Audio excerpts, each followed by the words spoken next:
Et bonjour, bienvenue dans le podcast Sur un malentendu, ça peut marcher. Alors on est avec Maxime aujourd'hui et moi je suis Axel, votre serviteur. Pourquoi on fait ce podcast ? Pourquoi on se lance dans cette aventure ? Donc Max et moi on a envie de parler de handicap d'une façon générale et surtout de transmettre des astuces à un maximum de gens. Et puis surtout à passer du fun et surtout du fun. Et puis à transmettre des émotions. Mais ce qui est important à dire, c'est que c'est à destination des personnes en situation de handicap, mais pas forcément aussi. Ça peut toujours être intéressant de, je sais pas, ça se trouve nos vies sont intéressantes, on sait pas. Oui. Peut-être que vous trouverez votre bonheur ici, même si vous n'êtes pas dans notre situation. Et ça, c'est beau. Tout à fait. Donc alors Max, je vais vous présenter, parce que j'ai préparé un petit texte. Oh là là. Petit texte trop sympa, trop mignon.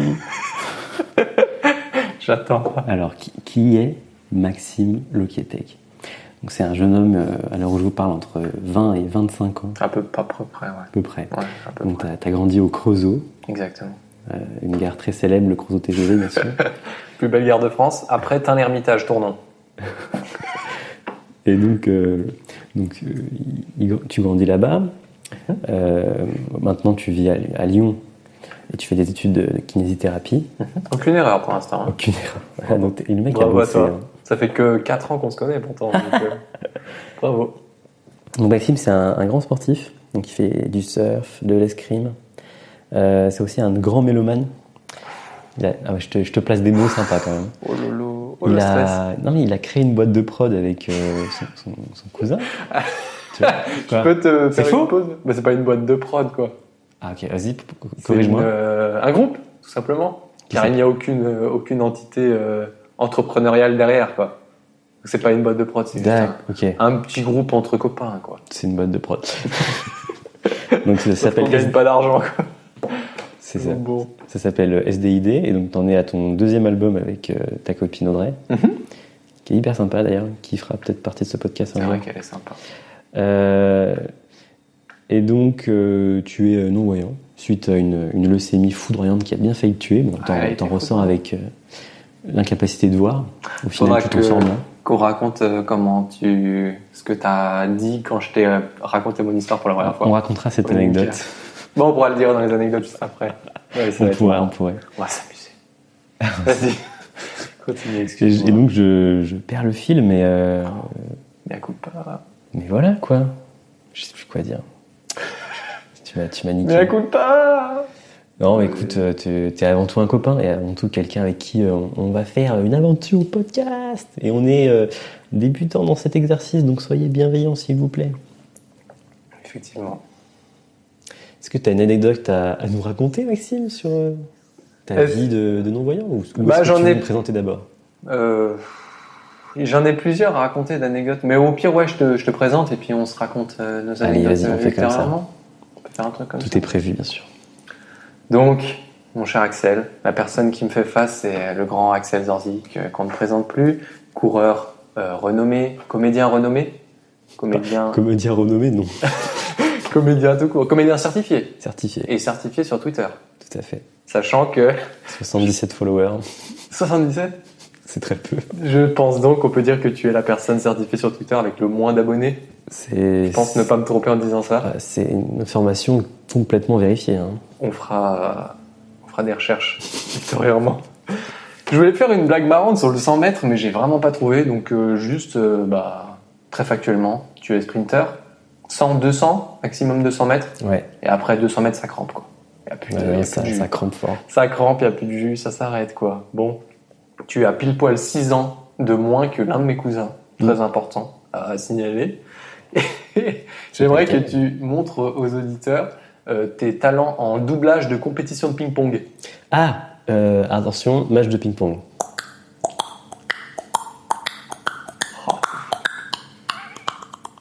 La balle est tombée. Doubleur de compétition de bowling aussi, je crois savoir, on me dit dans l'oreillette. Écoutez, je suis une attraction, hein, ça part. Hein. Oui. Attention. strike, ça, non? Bah, ça m'a l'air plutôt pas mal, ouais. On aurait dit un orage un peu mal fait. Mais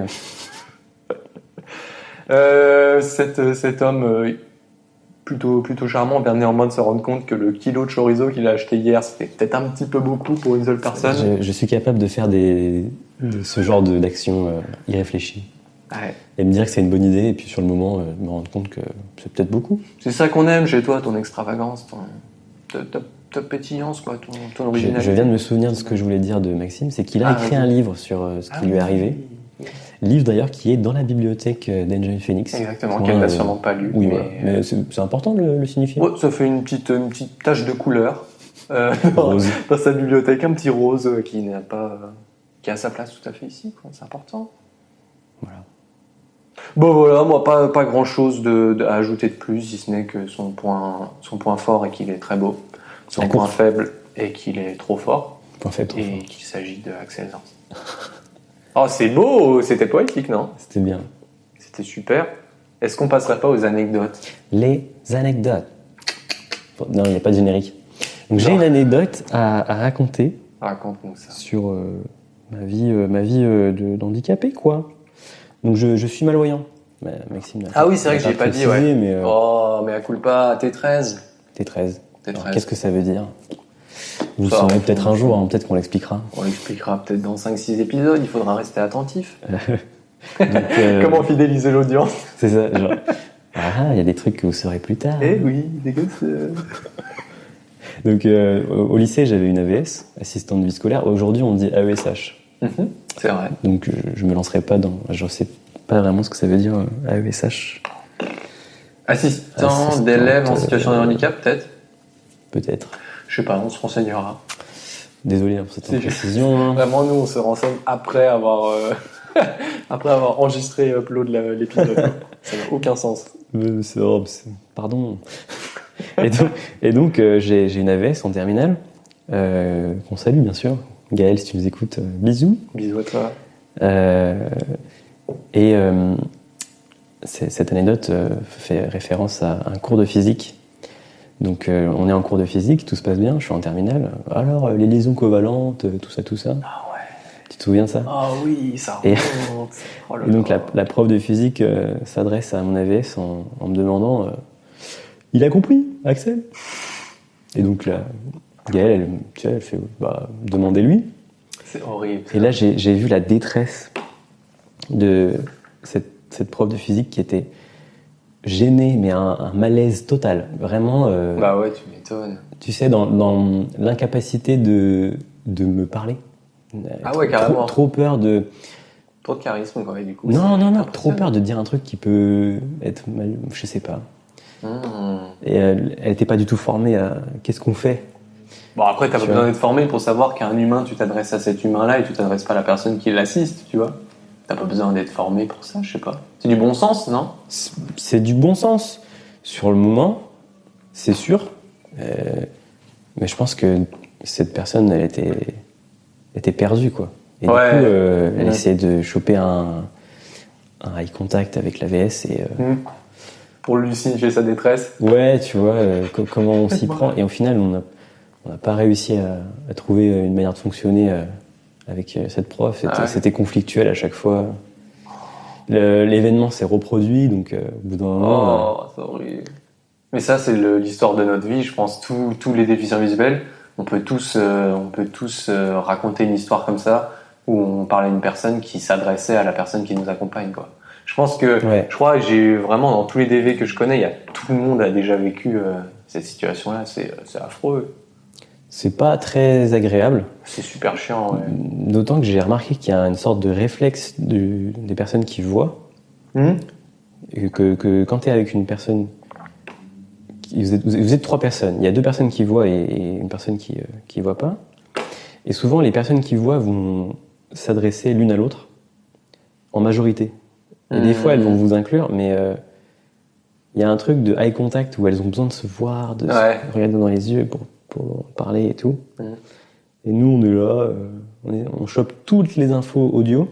C'est-à-dire que dans une conversation polyvalente avec plein de gens en même temps, on chope un peu tout. Et on arrive à rebondir sur plusieurs conversations à gauche, à droite en même temps. Ce que sont incapables de faire des voyants. Genre, ils ont une personne à qui ils parlent et après ils passent à une autre et tout, tu vois. Ouais, Des fois, j'ai l'impression que ça se passe comme ça. mais c'est vrai que je pense on faudra qu'on fasse limite un épisode spécial, mais l'idée de eye contact, tu te rends compte qu'en fait c'est hyper important dans les relations humaines et tout, Oui. pour pour sociabiliser tout simplement.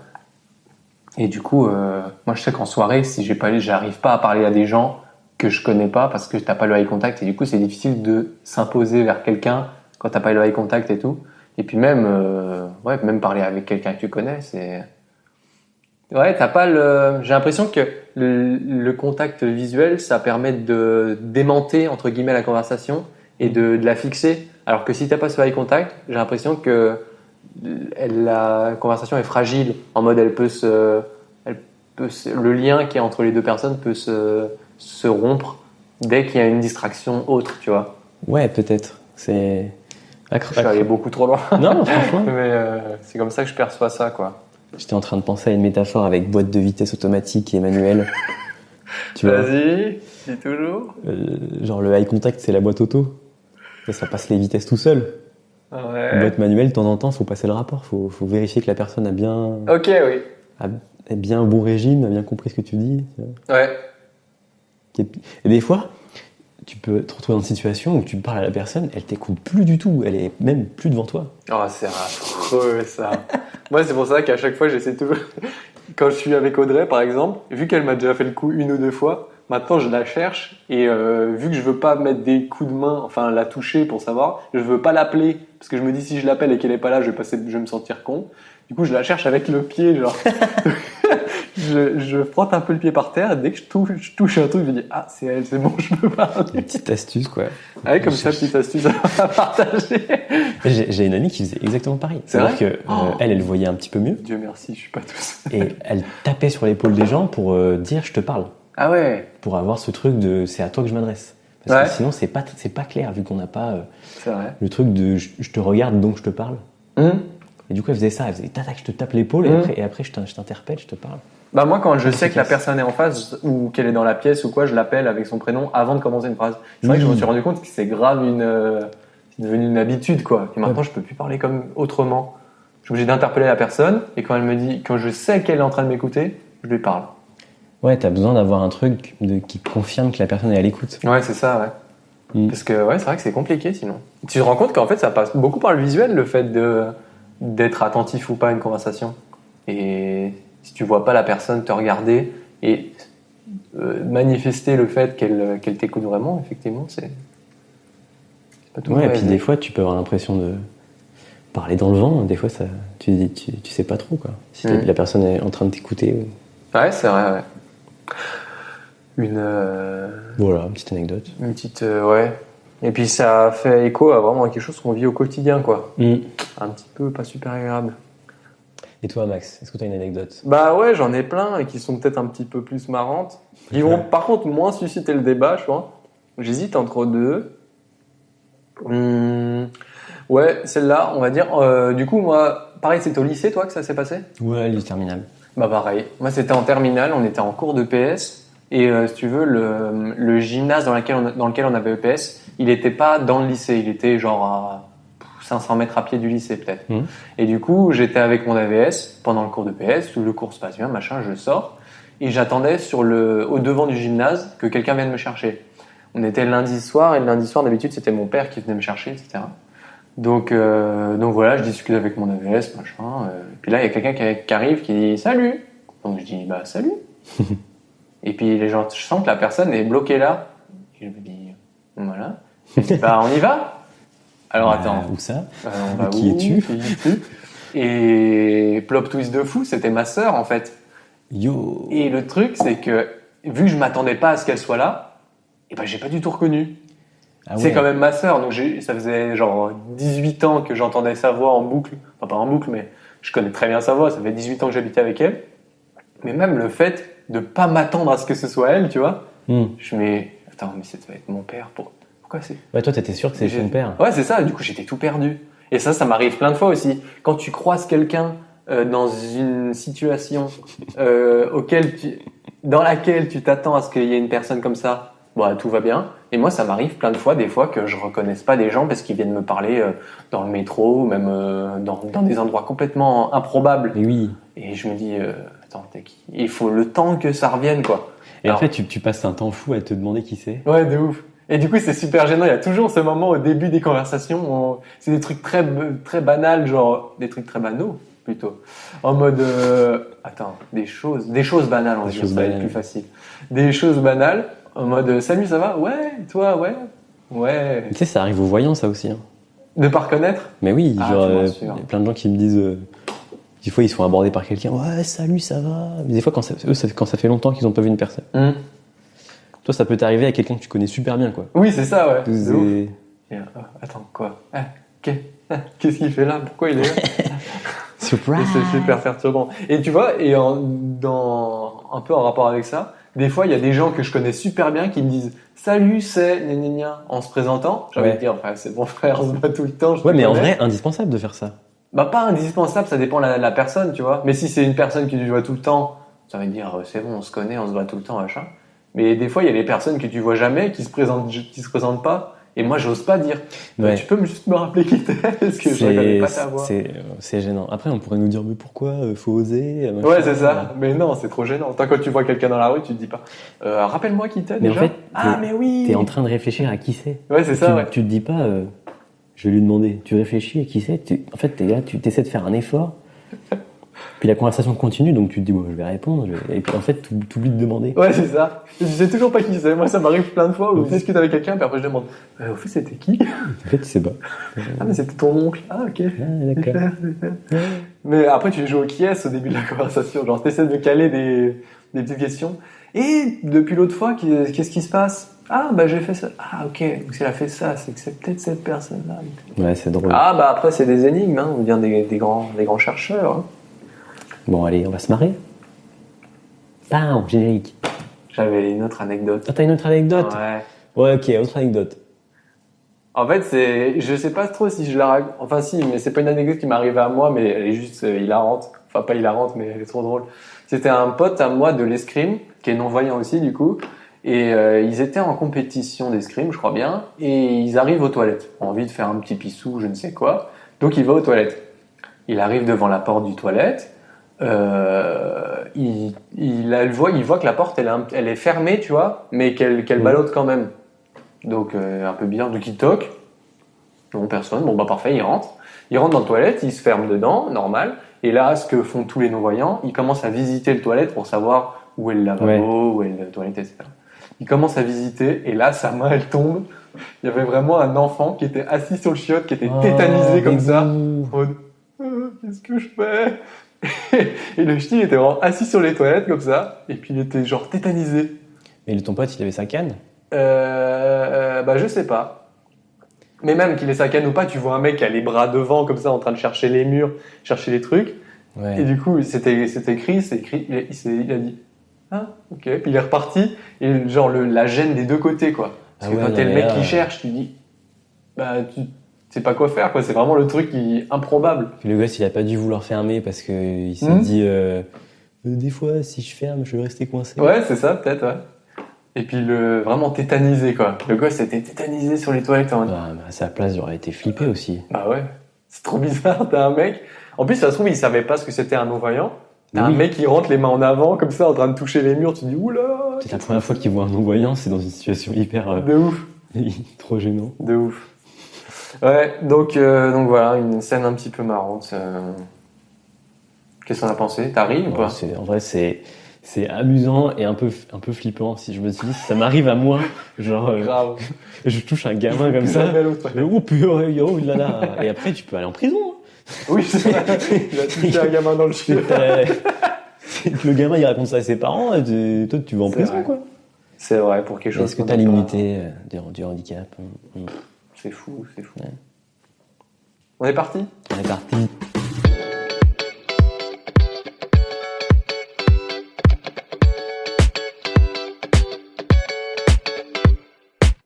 Ok, bon, on va passer maintenant au... Ok. Oh, il a pas du tout la trame scénariste, trame du truc dans la tête. On passe aux actus. Actus, exactement. Alors j'ai préparé une petite actu. Du coup, attends, on va c'est préciser quand même que le format qu'on fait ici, la structure du podcast ici, ce sera à peu près la même pour tous les autres épisodes, sauf que les autres épisodes, on sera accompagné d'invités. Je sais pas si on l'a déjà dit ça. On l'a pas dit. Non, on sera accompagné d'invités, donc voilà. Mais ce sera à peu près tout le temps comme ça. On va commencer par les actualités. On va rebondir sur des actualités en rapport avec le handicap ou non d'ailleurs. Oui. Et après, on parlera avec l'invité. On débattra d'un sujet en rapport avec la passion ou le métier de l'invité. Voilà. Aujourd'hui, c'est un peu un pilote test avec Max. Car, comme vous pouvez le voir, on n'a pas d'invité, tout simplement. Ou alors, il est là, mais on ne l'a pas vu. Ouais, c'est une personne muette. C'est donc pour ça qu'on ne l'entend pas. Mais il est très intéressant, il interagit. Ça va, Billy? Il dit qu'il va bien. Oui. Je traduis. En même temps, il va bien, il a un bon petit café, là, donc il va pas se plaindre. Hein. Donc, écoute, je te propose de passer directement aux actus. Est-ce que tu veux commencer? Non, attends, l'honneur. T'en as deux, toi? J'en ai une qui peut durer longtemps, je ne sais pas. Oh. Écoutez, j'ai envie de parler du Duo Day. Alors, qu'est-ce que c'est? Qu'est-ce que c'est le Duo Day? Le Duo Day, c'est un truc qu'ont mis en place des entreprises donc ils postulent sur un site internet dédié des offres d'emploi, ou plutôt des offres de duo. Donc pendant une demi-journée, une journée, ils proposent à des personnes en situation de handicap de venir découvrir leur lieu de travail. Et donc on crée comme ça un duo employé-personne handicapée. Donc un employé qui n'est pas forcément handi, c'est ça? Souvent il n'est pas du tout handi. Hein. Ah, souvent, pas du tout carrément. Souvent c'est des personnes valides qui... ok. Voilà, leur directeur dit on va faire le duo day, et puis il y en a un qui dit ouais ok moi je suis chaud, et puis voilà tu vois ça se passe. Ah, duo day en mode jour des duos quoi, duo day. Jour des duos. D-A-Y. Ok. Donc il y a eu une édition en 2021 à laquelle j'ai participé. Oh. Donc j'ai été accompagné par l'entreprise Lucoq Sportif. Et c'était pendant le contexte confinement, donc c'était une expérience en visio. Super. Donc un peu, moi j'étais un peu deg. M'étonne. Ouais. Mais on reviendra sur mon expérience personnelle un petit peu plus tard. Je vais quand même préciser quelques trucs, chiffres intéressants, parce que j'ai regardé un peu les chiffres du Duo Day.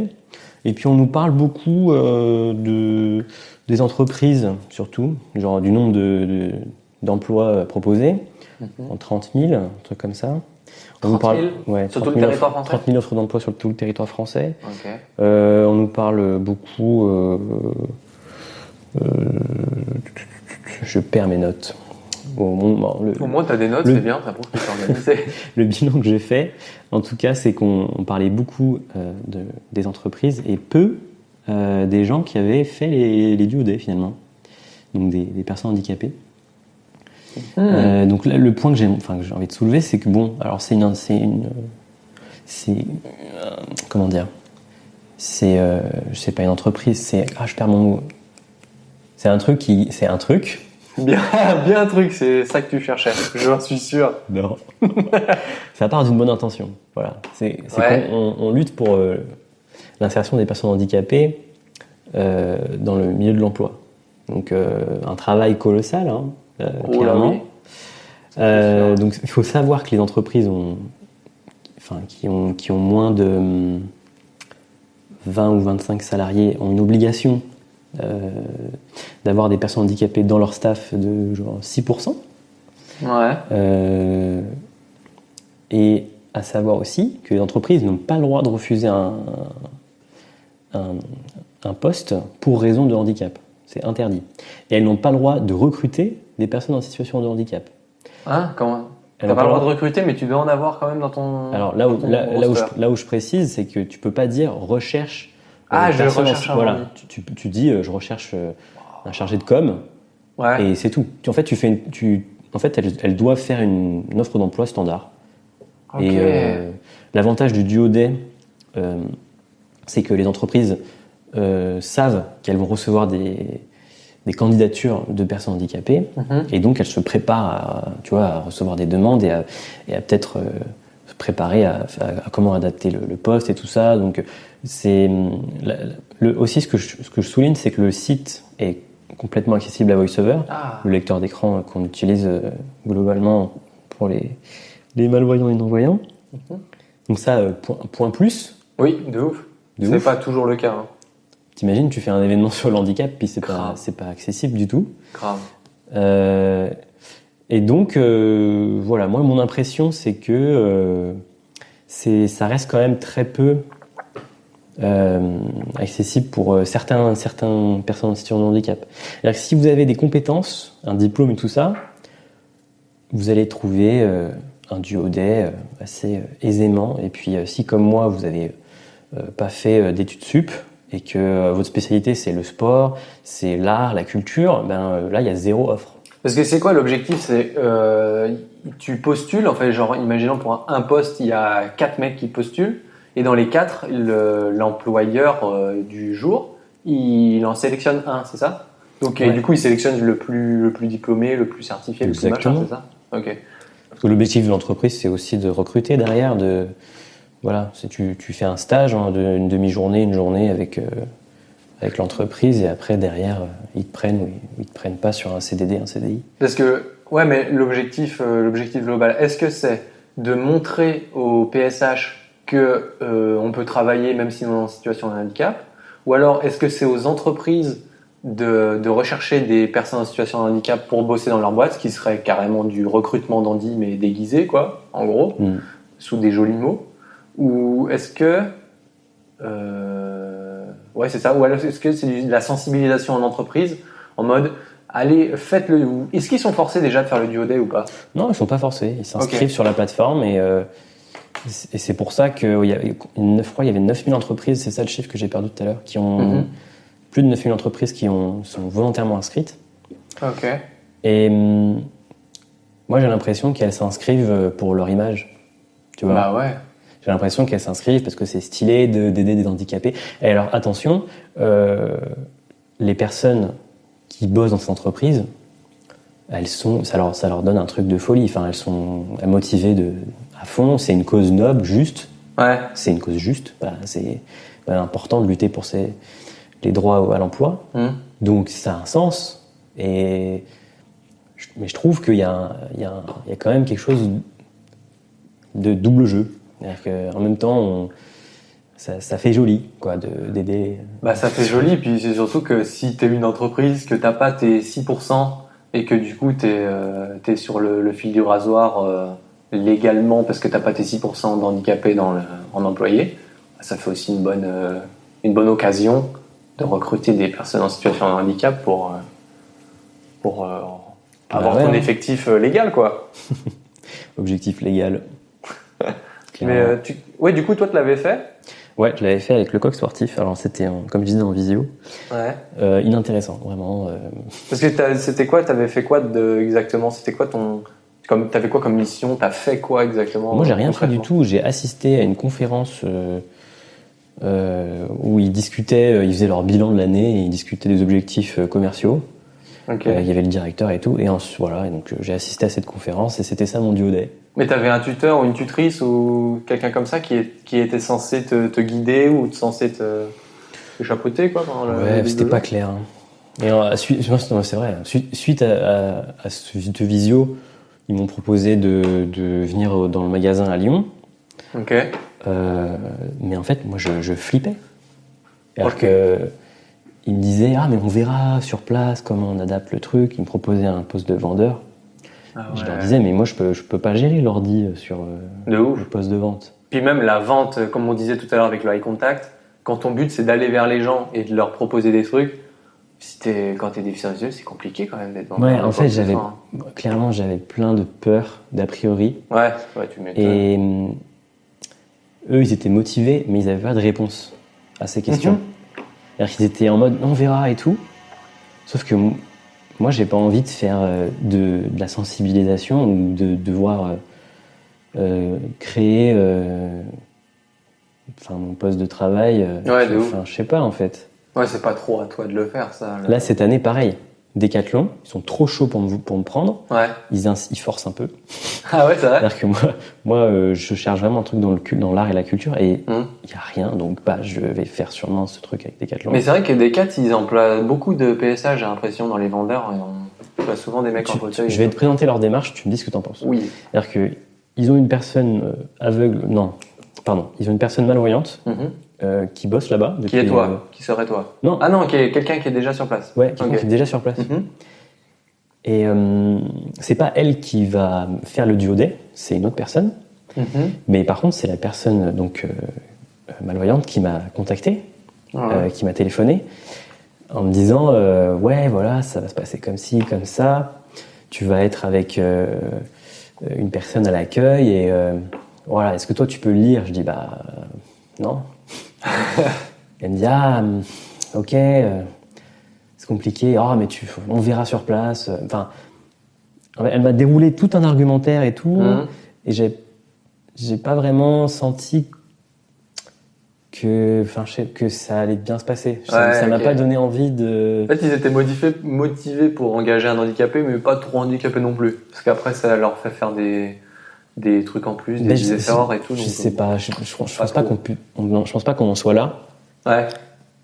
C'est juste qu'ils savent pas comment je fonctionne. Oui, bah oui, c'est sûr. Ce que je peux faire. Et ils savent pas si je vais pouvoir faire et moi non plus en fait. Donc en fait, t'arrives dans une situation où moi je vais être face à des trucs que je peux pas faire et ça va me faire du mal. Ouais, de ouf, carrément. Parce que je vais me sentir nul. Ouais, c'est ça, tu te sens incapable. On va me dire, c'est pas grave, machin. Alors sur une demi-journée, ben ça vaut pas le coup. C'est ça. Tu vois. Puis après, même si t'as un poste, imaginons que tu sois engagé là-bas. Si à chaque fois tu es obligé de demander à ton collègue, demander à ça, de faire à ta place, bah tu te sens toujours un peu con, quoi. Puis tu remets en question ton intérêt, ta légitimité à être là, quoi. Et Bon, pour les auditeurs, c'est un témoignage qui est très personnel, donc c'est pas du tout la situation que vous rencontrez la majorité des gens qui participent au duodé. C'est sûr. Il y a plein de gens qui ont des compétences et qui n'ont pas accès à l'emploi pour des questions, pas juste parce qu'il ne faut pas se déplacer sur le lieu de travail, parce que physiquement c'est compliqué, ou d'autres raisons, je sais pas, des raisons mentales, genre peut-être qu'ils n'ont pas toutes les fonctions. Aussi, ouais, tu vois, bien sûr. Mais pour en venir à ce que tu disais, ton duodé à toi, après certes c'était en visio, donc du coup ça biaise un peu le truc. Mais si ça avait été exactement la même chose, si ça n'avait pas été en visio, là clairement ça ressemble, ce que tu nous décris un peu à vraiment, on fait le duodé pour avoir une bonne image, pour être inscrit sur le site, mais par contre t'as aucune guidance, t'as aucune personnalisation de la journée, t'as pas quelqu'un qui est avec toi à te dire, alors là ouais on va faire cette conférence là, tu vois ça va être intéressant parce qu'on va pouvoir voir ça, et puis si juste ils t'invitent à la conférence, ils t'inscrivent sur Teams, t'arrives sur Teams et puis t'écoutes. Exactement. Il y a aucun intérêt, quoi. En tout cas, j'ai pas trouvé d'intérêt à faire ça. Après, et c'est aussi parce que c'est un secteur d'activité qui me passionne pas. Ouais. Ça joue beaucoup, hein. Mais sûrement que c'est quand les Duo Days? Eh ben, c'est au moment où on tourne, c'est dans quelques semaines. Ça sera du 25 au 28 octobre. Ok. Et le jour du OD, officiel où ça tout se met en place, genre je crois qu'ils font tout en même temps. C'est le 17 ou le 18 novembre. Ok. Parce que en soi, il y a forcément, je pense, il doit y avoir des entreprises qui sont vraiment ultra motivées, qui seraient prêts à se plier en quatre pour pouvoir faire des efforts pour pouvoir t'inclure dans leur truc. Et ça, trouver une entreprise qui serait prête à ça, c'est trop bien. Par contre, si tu arrives à trouver une entreprise comme ça peut grave donner envie au PSH, je pense, de se dire « Ah ouais, mais en fait, je suis capable d'avoir ça. » Puis « Oh, en fait, c'est trop stylé. » Puis tu as des responsabilités, tu as ci, tu as ça. Et si tu tombes sur une bonne entreprise, il y a moyen que ça crée et ça fasse naître une vraie vocation, tu vois, c'est sûr. Pour un tel ou tel travail. Et sur YouTube, tu as des vidéos comme ça. Je regardais un peu tout à l'heure, tu as des vidéos où les mecs qui sont intégrés dans l'entreprise, t'as un gars qui bosse chez Boulanger, qui s'appelle Julien, qui a l'air d'être déficient mental. Ouais. Et le gars, il bosse, il fait son taf, il y a pas de problème. Les gens là-bas, ils sont trop contents de bosser avec lui. Ouais. Ce que j'ai regretté, c'est que lui, il s'est pas trop exprimé, tu vois, comment il trouvait le truc. On parle à sa place, quoi. Ouais, souvent j'ai remarqué dans les 2-3 vidéos que j'ai vues, ça parlait beaucoup pour la personne en fait. Toujours. Et l'entreprise se mettait beaucoup en valeur, Comme par hasard. tu vois. Non, c'est fou ça. Mais en même temps, elle a raison, parce que ce qu'ils font, c'est, comme je disais, c'est une lutte noble et juste. Donc, Oui, carrément, ça c'est sûr. ils ont raison de se mettre en valeur, parce que c'est pour aussi sensibiliser les autres entreprises à se dire c'est possible. Tu vois. C'est ça. J'ai le sentiment que les malvoyants et les non-voyants sont quand même moins présents dans ces genres d'événements. Ouais, ouais, je sais pas. En même temps, ouais, dès qu'il y a le poste de travail à adapter, en même temps, les entreprises, elles sont tout de suite un peu plus réticentes. Et pour en revenir à ce qu'on disait tout à l'heure sur, tu sais, les entreprises, elles emploient des PSH parce que c'est écrit dans les textes qu'il faut leur 6%. J'ai l'exemple d'un pote à moi qui est diabétique, du coup, qui est en situation de handicap, et qui avait été en stage ou en alternance, je sais plus, dans un label de musique. Et clairement, les mecs, ils l'avaient embauché parce qu'il était handicapé, que ça leur faisait leur 6%, quoi. Et quand il faisait des crises d'hypo, des trucs comme ça, et qu'il pouvait plus travailler, et il sentait que ça les faisait chier un peu, tu vois, les patrons qui l'avaient employé. En mode, ouais, bah, t'es gentil, ouais. Alors que ça fait partie du jeu, quoi. Tu t'embauches une personne en situation de handicap, t'es au courant qu'il y aura des moments comme ça, quoi. Et puis c'est normal, le respect. Voilà, tu parles d'un sujet important, c'est la compétitivité. Oula, oui. Oui, c'est ça, ouais. Bah, c'est que l'entreprise, elle doit être compétitive avec les autres. Et donc, si tu embauches une personne handicapée, c'est ça. La personne, elle n'est pas forcément compétitive. Si tu embauches une autre personne, peut-être qu'elle va être meilleure, la personne valide. Oui, c'est sûr, ouais. Alors, tu as plein de gens qui disent que c'est faux, ce que je viens de dire. Bah, je pense que ça dépend des secteurs d'activité, tu vois. Évidemment. Il y a plein de secteurs d'activité où une personne en situation de handicap a les mêmes capacités, mêmes compétences, même tout. Mais c'est vrai qu'il y a certains secteurs d'activité où si t'embauches un non-voyant dans le montage de cinéma, bon. Bah, sur un malentendu, ça peut marcher. Exactement. Tu vois. Exactement. En fait, la question, c'est plutôt comment on fait pour que ça marche à chaque fois, mais c'est souvent c'est à nous quand je dis nous, c'est les personnes handicapées. C'est souvent à nous d'apporter la réponse. Comment on fait pour que ça marche? Et en fait, je remarque que c'est trop de poids en fait à gérer. Genre, je sais pas, tu vois. Genre souvent, je sais pas. Ouais, je vois. Ouais, c'est vrai qu'on n'est pas toujours. En fait, on a des outils qui sont mis à notre disposition, des outils qu'on peut connaître ou non, mais c'est vrai que les situations changent les outils qu'on peut utiliser et changent l'utilisation de l'outil qu'on peut avoir, tu vois. C'est pas parce que c'est profond. Hein. Ah, c'est une phrase compliquée. Alors, comment je peux expliquer? Imaginons, il y a une entreprise qui t'embauche et qui te dit ah, mais ça, tu pourras pas le faire. Et toi, dans ta tête, t'as la liste de tous les outils que t'as, genre les synthèses vocales, les trucs parlants, les trucs tactiles, les trucs, bref, t'as plein d'outils qui s'offrent à toi. Et tu te dis, effectivement, je sais tous les utiliser, ces outils, mais comment dans la situation donnée, je peux en employer un ou pas, tu vois? Toi, t'es perdu. Ouais. Je m'exprime vraiment mal. Hein. Non, c'est juste que j'ai perdu le fil du début de la pensée. Ouais.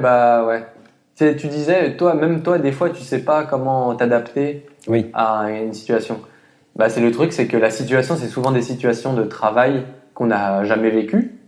Et du coup, si tu les as jamais vécues, t'as jamais réfléchi à la solution. Et souvent, il faut trouver du temps pour trouver une solution. Moi, je sais qu'en kiné, par exemple, là, j'ai déjà fait 8 stages. Et au premier stage, je me suis dit, mais comment je vais faire? C'est impossible, je pourrais jamais faire ça. Et puis, au fur et à mesure des stages, tu te dis, ah, finalement, je peux essayer cet outil-là. Non, ça marche pas.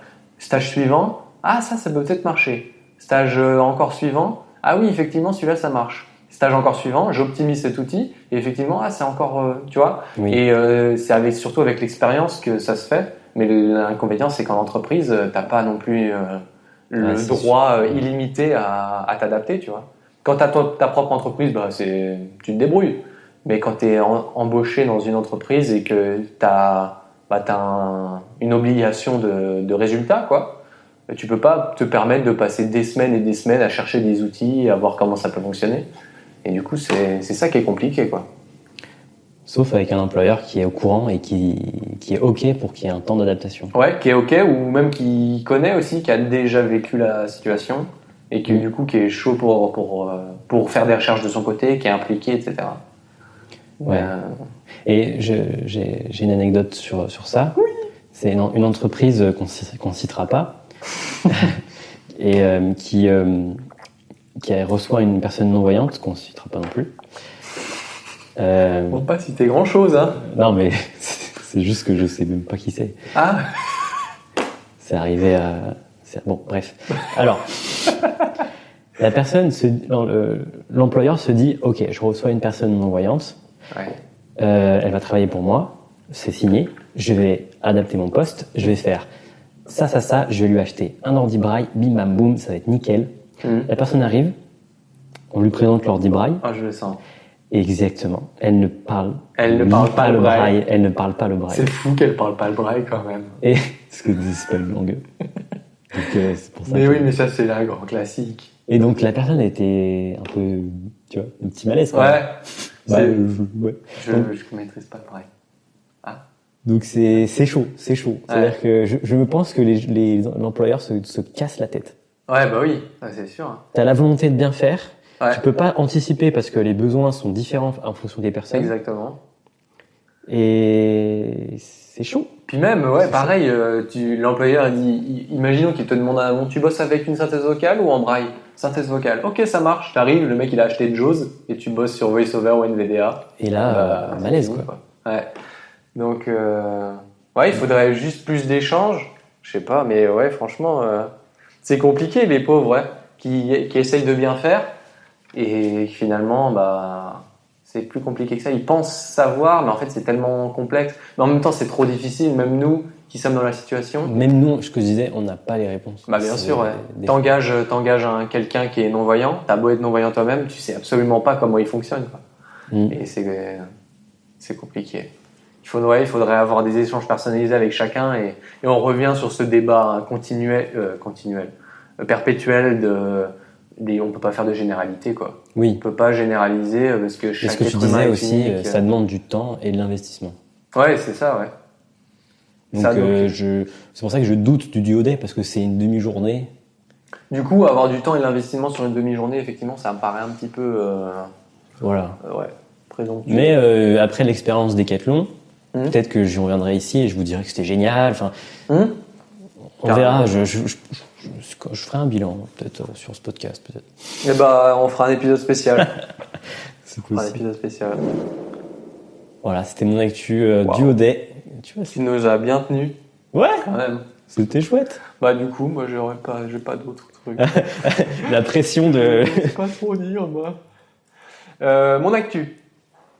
J'étais en train de bosser sur mon mémoire de kiné, du coup, la semaine dernière, je sais plus trop. Et j'étais en train de lire une thèse de doctorat en psychologie. Et dedans, il parlait d'un truc qui m'a un peu fait tilter. Je voudrais qu'on en débatte tous les deux aujourd'hui. Il invoquait un indice qui est pas mal utilisé dans la santé et dans l'économie, je crois bien, qui s'appelle le DALI.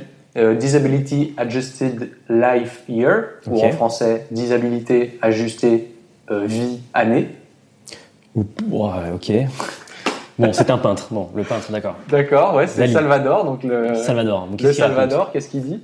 Alors, en gros, c'est un indice qui te permet de calculer l'espérance de vie, mais ajustée en fonction, qui calcule en gros que l'espérance de vie en bonne santé. En bonne santé. En bonne santé. Et du coup, c'est précisé, je cite, dans le truc, le DALI correspond au calcul de l'espérance de vie en bonne santé, c'est-à-dire en retirant toutes les années perdues en mauvaise santé, en situation de handicap, ou encore à cause d'une mort subite, d'une mort soudaine, un truc comme ça. C'est vrai que quand tu meurs, t'as plus d'espérance de vie. C'est vrai. Donc ils font bien de... ils font bien de préciser, c'est toujours important. Mais par contre, quand t'as un handicap, tu perds de l'espérance de vie. De l'espérance de vie en bonne santé. Et c'est ça que je voulais te discuter avec toi. est-ce que tu te considères comme en bonne santé ou est-ce que du fait de la situation de handicap, de la CMI 80%, est-ce que à cause de ça, tu te dis ouais, effectivement, je suis pas en bonne santé, donc je perds de l'espérance de vie en bonne santé? Bah écoute, qu'est-ce qu'être en bonne santé, quoi? Non, mais c'est vrai. Tu veux que je donne la définition de l'OMS que j'ai dû apprendre par cœur pour mon partiel de santé publique en K1? Oui. Je me rappelle plus. Si, mais l'OMS, il dit que la santé, c'est un bien-être psychologique, physique, mental et social, et pas juste l'absence de maladie. Genre, c'est pas parce que t'as pas de maladie que t'es en bonne santé, mais c'est que t'es vraiment bien, psychologiquement, socialement, Donc, physiquement, économiquement. Ok, je peux répondre à physique, oui.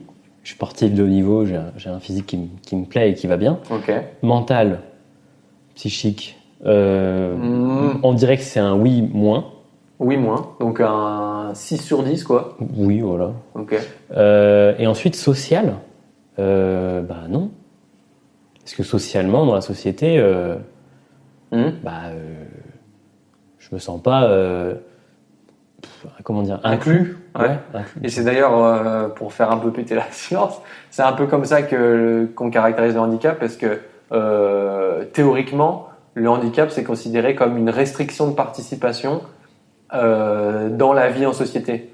En gros, tout ce que tu peux pas faire à cause d'une déficience, qu'elle soit physique, qu'elle soit motrice, sensorielle ou quoi, tout ce que tu peux pas faire, c'est considéré comme un handicap. C'est-à-dire que t'es non-voyant, donc tu peux pas conduire, c'est un handicap. T'es non-voyant, donc tu peux pas aller en soirée tout seul, et quand t'es en soirée, bah c'est compliqué pour choper des gens, machin, c'est un handicap.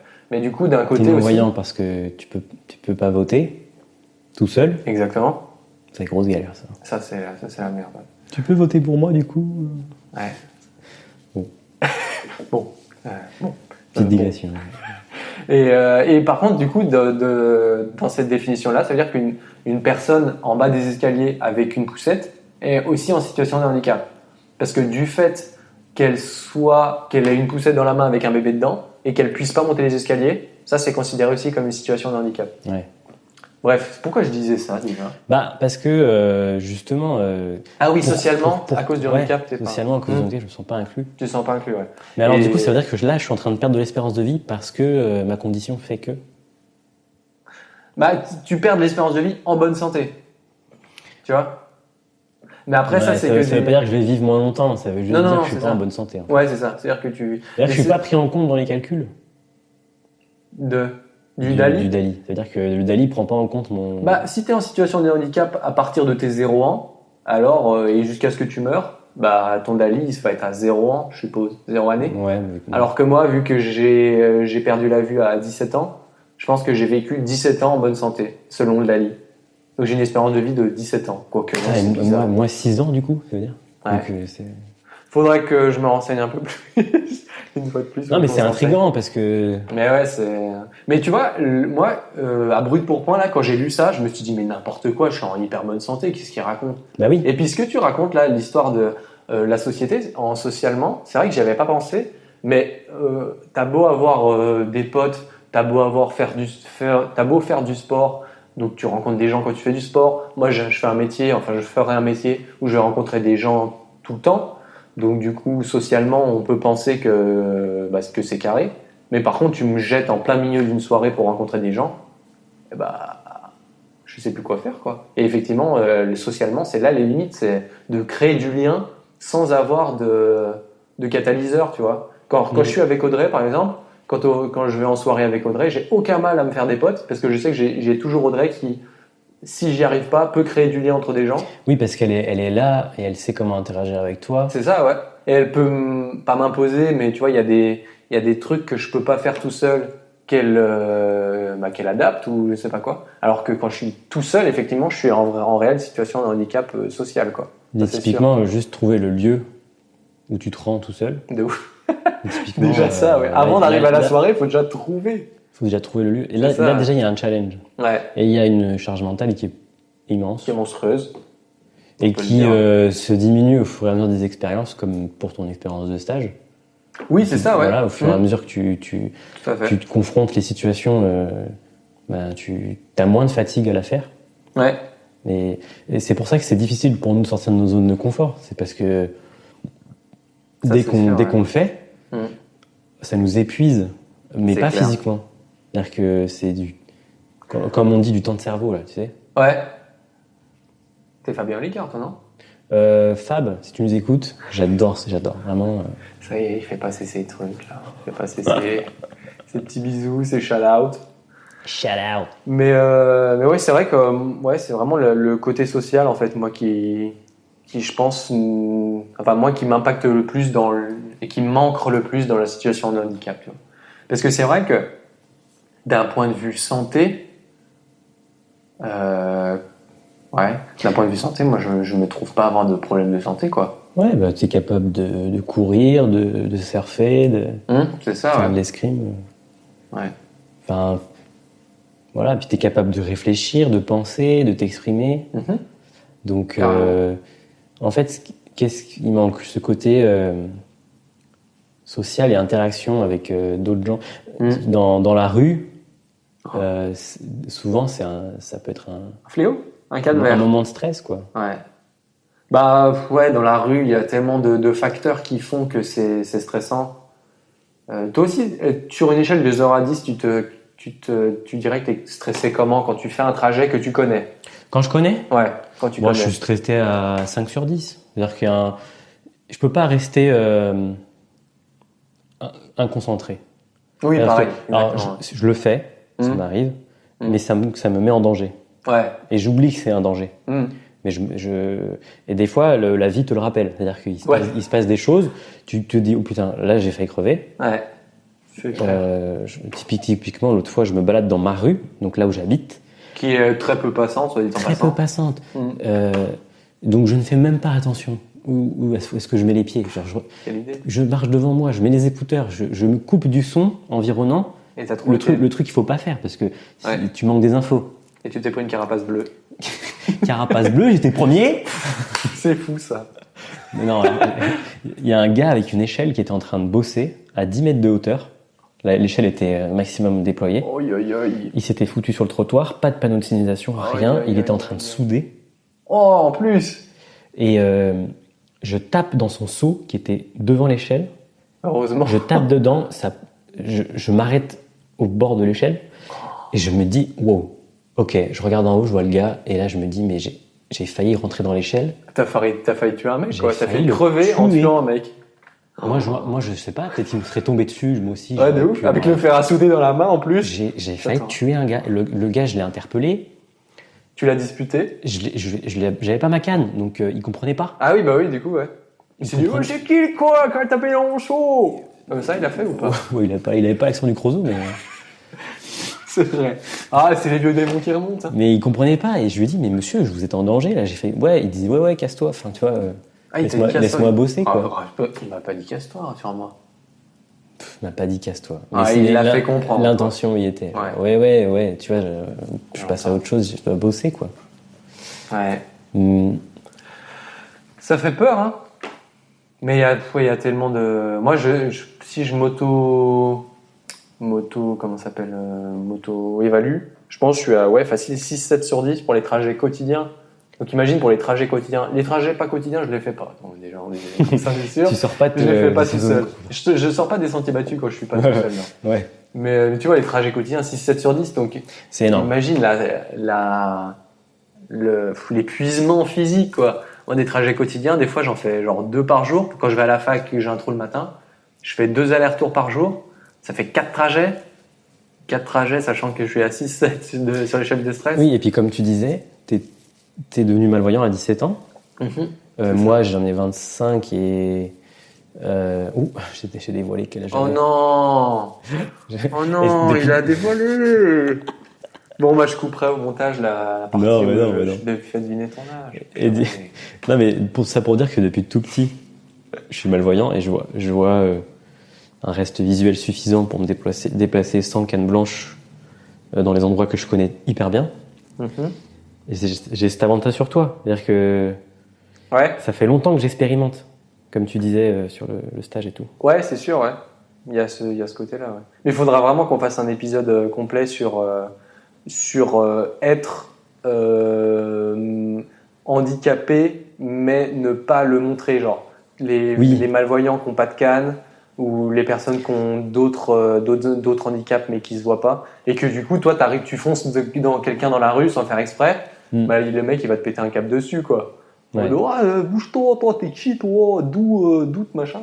Il y a Toto, donc mon coloc, qui s'était fait embrouiller comme ça en sortant de boîte, je crois. Parce qu'il avait, il avait bousculé un mec, bah, sans faire exprès, logique. Parce qu'il avait pas sa canne, tu sais, quand tu vas en boîte, avoir la canne, c'est un peu compliqué. Il était allé en boîte et en sortant de boîte, il avait bousculé un mec sans faire exprès, ou un mec l'avait bousculé, je sais plus. Et voilà, un mec bourré.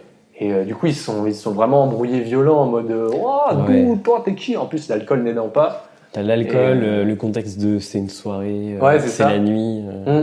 Et du coup, le pauvre Toto, il s'est fait embrouiller alors que, voilà, en même temps, il n'était pas visible vu qu'il avait pas sa canne.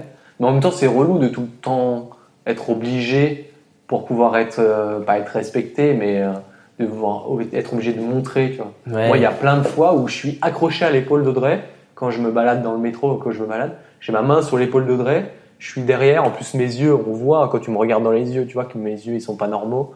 Mais si j'ai pas ma canne, les gens, ils me bousculent, ils me regardent en mode vous pouvez me bousculer comme ça. Bah et oui, par contre, parce tu que- sors la canne et les gens c'est pardon monsieur. Mais ça, c'est trop bien par contre, que les gens aient son repère Ouais, de canne blanche, ouais. qui savent que ça, franchement, continuez. Hein.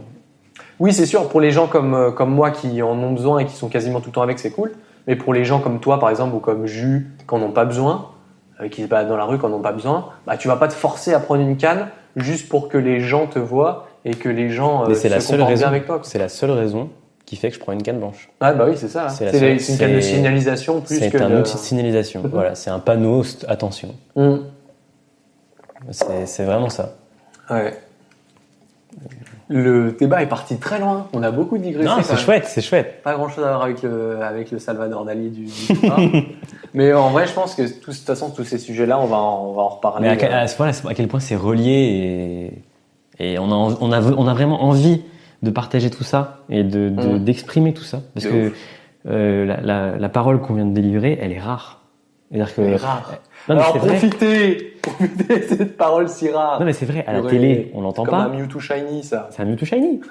À la télé, on l'entend pas. Et alors, il y a des émissions qui apparaissent. Je pense au vestiaire, je pense à Graines de... Comment ça s'appelle le truc des champions, là? Oh non, je sais plus le titre. La Ligue des Champions. Non, ça c'est... Ça, c'est du football, ça. Graines de champions, ou je sais plus quoi, là. Ça n'existe pas, ça. Les champions, là. Dans le cœur des champions, truc de sport, là. Non, je sais plus. Je pense que tu mens. Tout Je bonnement, mens. je pense qu'il n'y a aucun... Bon, de toute façon, on Mais arrive, en même temps, c'est à la fin, là. On arrive à Oui, la carrément, conclusion, mais là. pour finir, c'est vrai que de toute façon, dans les médias traditionnels, entre guillemets, tout est un peu édulcoré, quoi. Bon, on y arrive, doucement. Ouais, c'est vrai. Mais ouais, comme on disait dans les les prochains épisodes, on aura l'occasion d'étendre les sujets qu'on a lancés là, Mais oui, à compléter avec des invités, en lancer d'autres même. Il y a tellement de choses à dire. c'est ça qui est trop bien. Purée.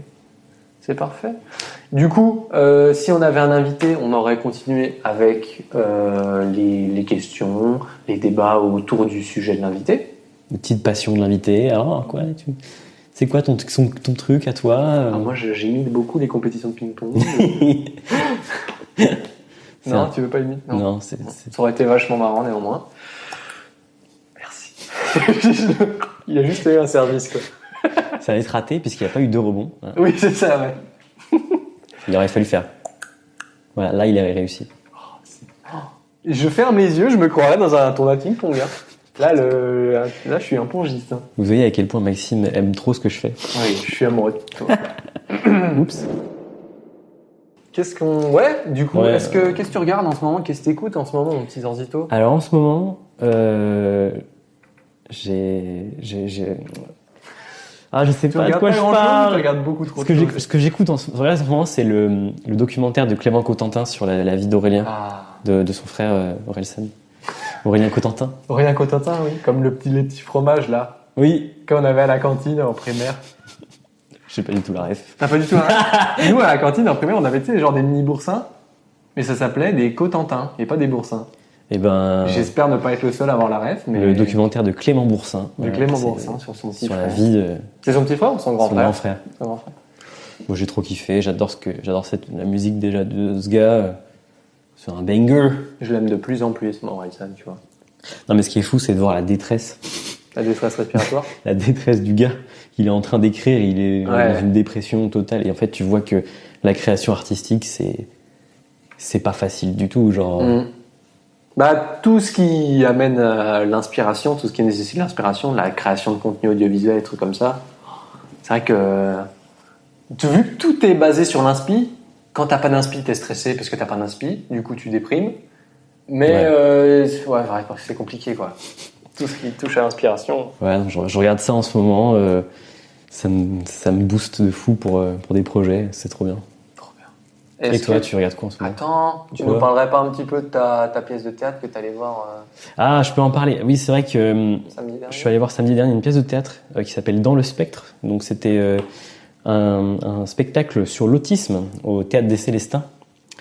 Et donc c'était vraiment hyper intéressant. Il y a une scène qui m'a vraiment beaucoup marqué. C'est une scène en fait où c'est insane. C'est insane. Ça veut dire c'est génial. Oui, c'est fou, non? C'est fou, non? Je sais plus. Moi, ça veut dire un truc bien. Quoi. Et ça montre enthousiasme. Donc il y a insane alors il y a les parents de la personne autiste qui enchaînent à une vitesse folle les rendez-vous médicaux. Ils sont dans la période où ils découvrent que leur enfant est différent et ils savent pas de quoi. Donc tu as un enchaînement, ils vont voir un ophtalmo, ils vont voir un spécialiste comportemental, des troubles du comportement, tout ça. Ils vont voir d'autres gens, et au final, au bout d'une vingtaine de médecins qui te disent tout et son contraire, ils tombent sur quelqu'un qui leur dit votre enfant a un trouble autistique. Et là, t'as à la fois un soulagement de ok, bon, on sait ce que c'est. C'est ça. Et à la fois une frayeur, un truc qui s'ouvre, genre, mais c'est quoi? Qu'est-ce que ça veut dire? Ouais. Qu'est-ce qu'on doit faire? Et c'est vrai que c'est flou quand même. Et oui, et en fait, les parents, déjà, ils tombent dans. Ils avaient prévu un truc de fou pour leur gosse, genre il va être super, machin. Déjà, ce truc-là, il tombe. Ton enfant ne sera pas comme tu le voulais. Oui. Il a quel âge le gosse? Quand ils font tous les tests et tout, il est très jeune, il a 2-3 ans. Ok. Et après, un truc de la vie du gars, du couple est complètement dévasté par cet événement. Okay. La femme se barre. Ah oui, et le mec se retrouve seul à gérer le gamin. Okay. C'est intéressant parce que souvent c'est le mec qui se barre. Oui, c'est vrai. Ouais. Donc moi j'ai beaucoup aimé cette partie en tant que défenseur des droits des femmes, tout ça, féministe et tout. Mais j'ai bien kiffé. Trop bien. Et après tu vois tout le système de le père cherche des associations, il découvre des groupes de parole, des trucs comme ça. Et tu as plein d'infos sur l'éducation. Ouais. Il essaie de mettre son enfant dans une école normale. Ça se passe mal. T'as tout le problème des AVS qui débarquent au milieu de l'année. Tu sais pas pourquoi, quand. Elle connaît personne. Elle sait même pas l'AVS qui débarque. Elle sait même pas le handicap du gamin. Ouais. Quand elle arrive, elle découvre tout. Après, c'est vraiment, il y a des choses, ça traite un nombre de sujets c'est ouf. Ouais. Immenses. Et quand tu es en situation de handicap, tu ressors de là en disant c'est trop ma vie. C'est exactement ça. Donc l'auteur qui a écrit ce truc, ça c'est trop bien. Respect de ouf. Et tout, ouais. Par contre, voilà quoi, c'est dur. C'est une pièce dure. Tu fais un michette? Ouais, non, mais pas de la machette, mais l'émotion, quoi, les poils. Ouais, enfin, c'est prenant. Ouais. Et tu te dis vraiment, c'est la merde, quoi. Bah ouais. Mais en même temps, c'est fou quand tu te rends compte, les parents, ils savent pas ce que c'est. Oui, voilà. Après, ton enfant est autiste. Donc, c'est vrai que effectivement, t'as le côté, c'est bon, on sait ce que c'est, machin. Puis après, t'as le autiste. Alors déjà, autiste, qu'est-ce que c'est? Qu'est-ce que ça veut dire? On sait tous ce que c'est une personne autiste, mais ça veut dire quoi concrètement? Qu'est-ce que je dois faire? À quoi ça correspond? Après, il y a le côté, effectivement, qu'est-ce que je dois faire? Après, le côté, comment ça va évoluer? Comment il va s'intégrer? Il y a tellement de questions qui sortent. Et effectivement, quand tu es parent d'un handicapé, tu as toutes les questions en mode... en fait, tu es submergé, je pense, au début, au diagnostic, en mode... qu'est-ce qui va se passer dans les... Comment quoi? Qu'est-ce qu'il y a? Et ce qui est fort aussi, c'est que tu vois vraiment le père qui craque Ah oui. complètement. Tu le vois déborder, tu le vois. Il s'effondre en larmes au bout d'un moment sur scène. De genre, il n'arrive pas à gérer, quoi. Il donne son max, mais il sait pas faire. Enfin, Ouais. Tu nous recommandes donc cette. À fond, dans le spectre. Et ça fait combien de temps? Enfin, c'est pendant combien de temps au Théâtre des Célestins? C'est fini là, c'est plus à l'affiche. Oh. Donc, mais si par contre vous le revoyez en festival, dans le spectre. Dans un autre théâtre. Ah ouais, faut le voir. S'il rejoue un jour, c'est vraiment un truc de fou, quoi. Excellent. C'est bon ça. Avec le char, tout est possible. Maxime, Oui. est-ce que t'as une reco à nous faire? Je sais pas, qu'est-ce que tu regardes en ce moment? Des dizaines, malheureusement. Bon, un truc que t'as regardé il y a pas longtemps. Un truc que j'ai écouté, j'ai découvert, enfin j'ai pas découvert, mais je suis de plus en plus attaché. En fait, le rap mainstream commençait un peu à me taper sur le coquillage. Ouais. Et du coup, je me tourne de plus en plus vers la scène émergente. Et j'ai découvert un morceau. Tu sais, c'est ce genre de morceau, tu sais pas pourquoi, mais t'écoutes, tu dis « Oh, wow !» Et il y a plein de morceaux, objectivement, j'arrive pas à trouver des trucs qui font que j'aime ce morceau. Il y a un truc aussi, petite digression, j'ai entendu un truc, si tu sais pas pourquoi t'aimes ton ou ta partenaire, c'est parce que tu l'aimes vraiment. Ok. Ça, c'est beau. Et c'est vrai que c'est le cas avec Audrey. Bref. Et du coup, là, c'est ce morceau, t'essaies de dire, alors pourquoi je l'aime? C'est pour ça? Ouais, non, je sais pas. Je sais absolument pas pourquoi je l'aime, mais vraiment, j'ai pris une teutare, comme disent les jeunes. Une teutare. Il s'agit de Big Lebowski, non pas le film, mais le morceau de H. Jeune Crack et Abel 31. C'est un petit peu, énervé, mais je sais pas pourquoi. Ouais, ce morceau, il m'a fait wow. Il raconte quoi, ce morceau? Ça reste du rap, hein, je te rappelle. Ça raconte pas forcément des trucs. Hein. Mais voilà, j'ai trop kiffé sur ce morceau. Donc voilà. Et sinon, ça m'a un peu saoulé d'avoir mon compte Netflix que j'utilise plus, sachant que je paye quand même un abonnement.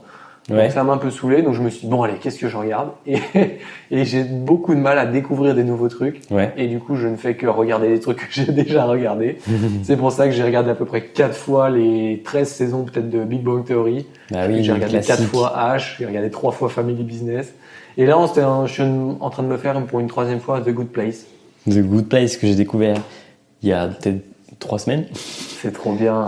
Trop Ouais, c'est stylé. vraiment un humour auquel je suis ultra sensible, quoi. Alors, le côté un peu absurde, qui n'a aucun sens, ça part dans tous les sens. Après, je trouve que c'est dur d'accrocher la première saison.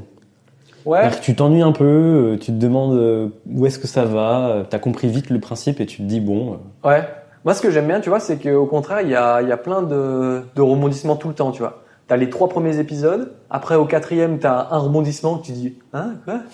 Après au 6e épisode, t'en as un autre qui fait « Hein, quoi ?» Et après à la fin de la saison, t'en as un autre qui fait « Hein, quoi ?» Et au final, tu regardes les 4 saisons comme ça, et en fait, ça part tellement en cacahuète dans tous les sens, il y a des rebondissements trop bizarres. C'est ce qui est stylé, c'est qu'ils s'autorisent des trucs d'imagination. Exactement, ils vont ouais. très loin, parce que comme ils sont dans un monde imaginaire, c'est ça. Ils peuvent faire un peu tout ce qu'ils veulent. Exactement, ouais. Et du coup, ça donne envie, tu sais, que tu finis la saison 1, et tu te dis, alors là, dans la saison 1, il y a déjà eu 14 rebondissements, un petit peu what the fuck. J'ai envie de regarder les saisons suivantes, juste pour avoir les autres rebondissements, quoi. Qu'est-ce que ça donne?